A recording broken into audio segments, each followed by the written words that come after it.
During Donald Trump's first term, anti-Trump Republicans learned how to mask their Bush-era policies with pro-Trump language. But that isn't working this time around, as Blaze senior politics editor Chris Bedford explained in his Beltway brief. He joins us now to discuss this. So, Chris, let's start first by going through and let's explain the strategy that they used to use, right? The Republicans, they were over there trying to use these Bush-era policies. How did they do it back then? They basically changed their tune, but didn't actually change any of the words to the script. You'd see this often, and Mitch McConnell was really a master of it. He would do exactly what Mitch McConnell wanted to do, whether that was on taxes or foreign policy or on judges. And he would mumble MAGA while doing it, and people were satisfied. They put out things like Cocaine Mitch and Red-Eyed Mitch and all this and that. Cocaine Mitch was a little bit older, I know, but that was how they decided to deal with it. And frequently, you would see Republicans doing this, and you kind of started to realize just how little they'd actually changed whenever the rubber met the road. For example, when Republicans were asked hard questions about COVID vaccination and corporate discrimination against Americans, Republicans were asked difficult questions about hospitals kicking people out because they hadn't taken some experimental vaccine. Republicans face difficult questions on Ukraine, as opposed to saying, "Well, what populist nationalists do, or what are my new ideas inform me?"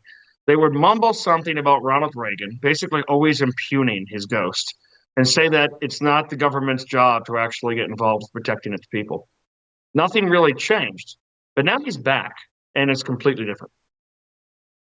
Yeah, so what changed? I mean, why can't they get away with this anymore?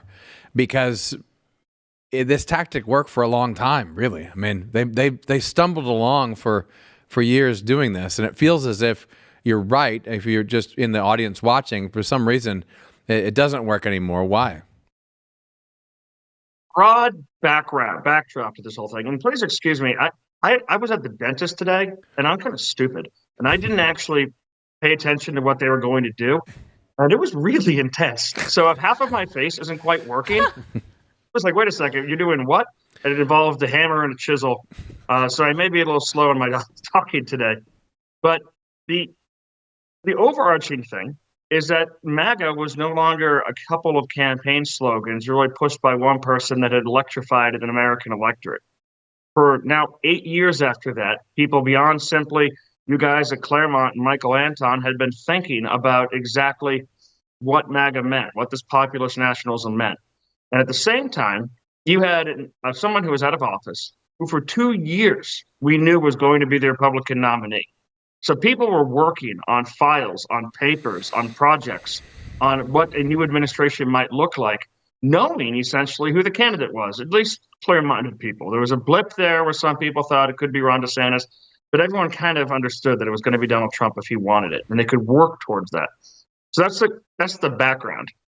And then there's the middle ground, which is very solid personnel. They're not simply picking up from old Bushies who are just going to do what old Bushies did, which was the last Republican who'd been in power before Donald Trump came in there. They didn't have to harvest bones from AEI, essentially, and Cato Institute, and people who didn't really like them. There are now people who are extremely solid personnel mixed with veterans from the first administration, and jobs that I personally know were regional important jobs, were staffed by 20-something-year-old volunteers from the Chris Christie campaign, are now staffed by 40-something-year-old veterans of C-suites. That makes a real difference in your personnel and the ability to execute on the orders, and also knowing what worked and what didn't work, and Trump's rude awakening that a lot of those executive orders and a lot of those promises were actually just ignored by both his own federal executive branch and by Congress. And then the final key to this is J.D. Vance, who is very different from Mike Pence. Mike Pence was someone who, remember, if you think back to it, kind of normalized Donald Trump in the eyes of a lot of conservatives and made them feel better about it. Mike Pence kind of thought he was in that role to keep guardrails on. J.D. Vance thinks he's in that role to serve Donald Trump and to push a complete and total change of the GOP.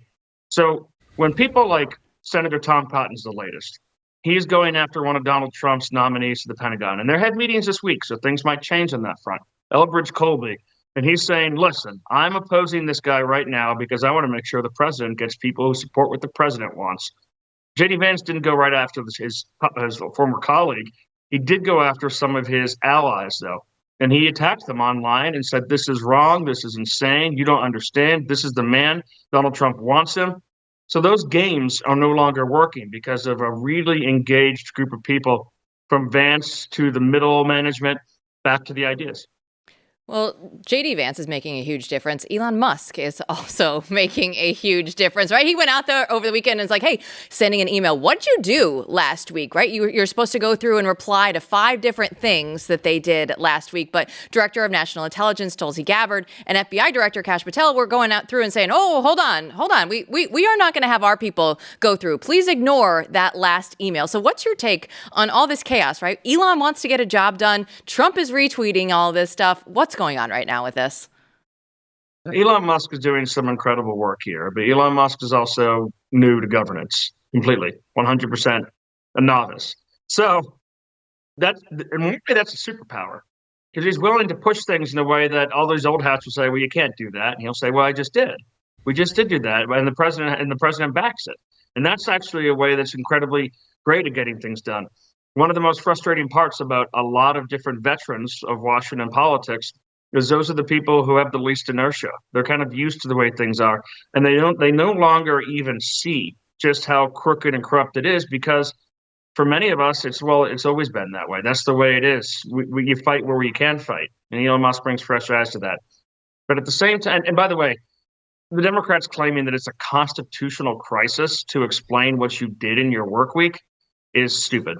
It's not going to work, and no one cares. It's not going to convince anyone. That's just a dumb take by Democrats. It's a dumb talking point. But at the same time, you saw this from Tulsi Gabbard, you saw this from Kash Patel, people who are working on criminal investigations, people who are working in intelligence, and not going to send 5 bullet points on a public email of the different things they did. They're involved in spycraft investigations. And also, when you've got people like Kash, who are very interested in doing their jobs, who are going to be very good at it, I think he's going to want to follow that process and not get tangled up in any kind of judge saying, well, this authority or that authority or this authority. He's going to check every box when he investigates, and then he's going to dismiss people based on where he wants to do that. So as you get these experienced personnel and director positions throughout the Trump administration, I think you'll generally see a slowing of some of what DOJ has been doing, because you have directors who want to continue that mission, but they don't feel the need to do it this week. They might work it out and do it by the books and avoid the lawsuits over the next 2.5 years.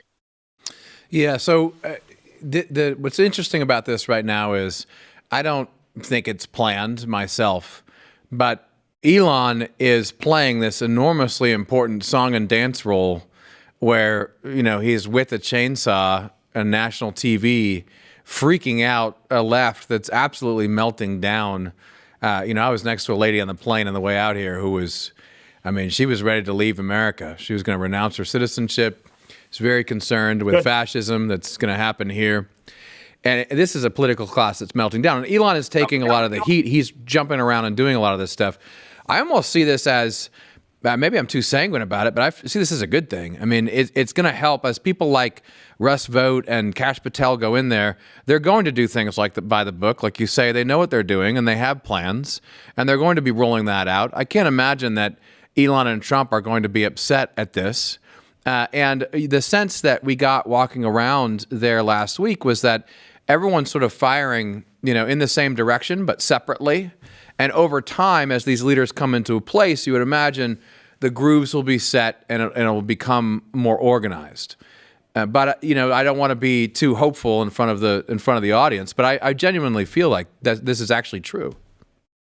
I know, you're so happy, you're so cheerful So these weird. days, Matt. Yes, you think there's going to be a future for the country, and I get it, because you, I think, like all of us, at some point had wondered, how is this going to change? And you need that kind of outside chaotic force to actually push it. And another thing about this administration, which applies to DOJ and these secretaries and applies to what I was talking about earlier, is that the courage is contagious. It absolutely is.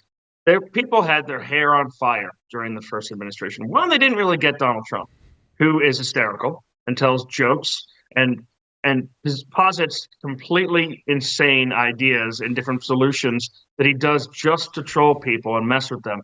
It's one of his greatest attributes. People almost every single day in the White House in the first administration would light their hair on fire.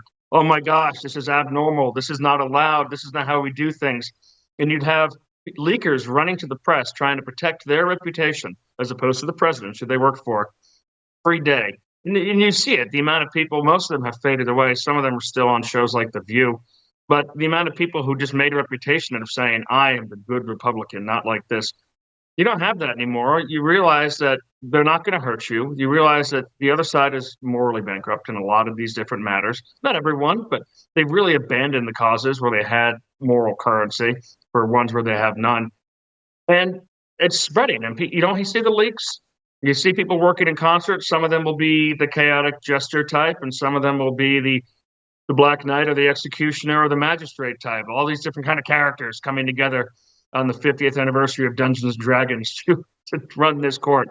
But yeah, it's contagious and it's running significantly more smoothly, and this is just another aspect of that.